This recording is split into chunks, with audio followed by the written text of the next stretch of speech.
c'est Solène du Moulin des Jésuites. Aujourd'hui, le Moulin vous propose un atelier de broderie sur papier. C'est une activité que j'ai apprise à faire lorsque j'avais 10 ans, grâce à une gentille dame du Cercle des fermières qui faisait des ateliers créatifs pour les jeunes. Aujourd'hui, je vous présente ce que j'ai appris, mais à ma façon. Pour ce faire, vous aurez besoin d'une paire de ciseaux, d'une aiguille, de fil à broder, d'un patron en forme de cœur, d'un objet en liège, de 3 feuilles de papier construction et de colle. Tout d'abord, vous devrez coller 2 feuilles ensemble pour créer la carte. Cela évitera que le papier déchire pendant que nous brodons. Ensuite, pliez le carton en 2 pour faire une carte.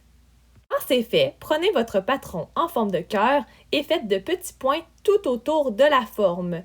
Assurez-vous qu'il soit à peu près à la même distance. Vous pouvez aussi utiliser une règle si vous le souhaitez. Cependant, le plus important est que vous ayez le même nombre de points de chaque côté du cœur.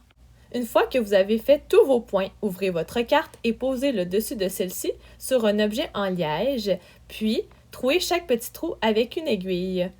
Attention, assurez-vous de n'avoir que le dessus de votre carte, sinon toute la carte sera trouée et ce n'est pas ce que nous voulons.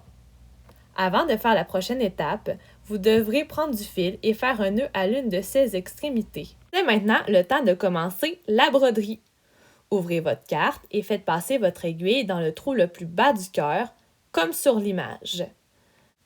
Ensuite, passez le fil dans le trou en face du trou où se trouve votre aiguille. Cette dernière se trouve maintenant à l'intérieur de la carte. Quand c'est fait, passez votre aiguille dans le trou qui se trouve immédiatement à droite du trou où votre aiguille se trouve. Votre aiguille sera maintenant sur le dessus de votre carte et vous allez la passer dans le trou qui se trouve immédiatement à droite du premier trou où vous avez passé votre aiguille. Retournez en haut du cœur puis passez votre aiguille dans le trou à droite du dernier trou que vous avez fait. Lorsqu'elle est à nouveau sur le dessus de votre carte, dirigez-vous vers le point à droite du dernier point que vous avez fait en bas et faites passer votre aiguille dans ce trou. Voici les trous par lesquels vous devrez passer au début. Nous vous avons fait un zoom pour que vous puissiez mieux voir. Je vous invite aussi à faire pause sur le cœur orange qui viendra juste après ces séquences qui vous montrent la procédure de plus près. Sur ce cœur orange, j'ai numéroté les premiers points pour que ce soit plus facile pour vous de savoir où aller au début. Par la suite, vous répétez ces étapes et ce mouvement en diagonale jusqu'à ce que votre cœur soit complet et que vous ayez passé par tous les trous.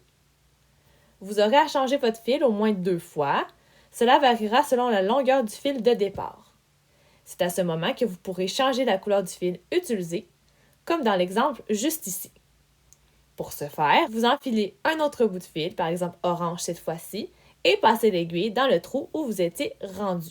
Quand votre cœur est terminé, faites un nœud final puis collez une feuille de carton à l'intérieur de la carte pour cacher tous les nœuds. Il ne vous reste plus qu'à écrire un joli message à l'intérieur, la décorer selon vos envies, puis l'offrir à la personne à qui elle est destinée. J'espère que vous avez apprécié l'activité. Je vous souhaite une très belle journée et je vous dis à bientôt au moulin!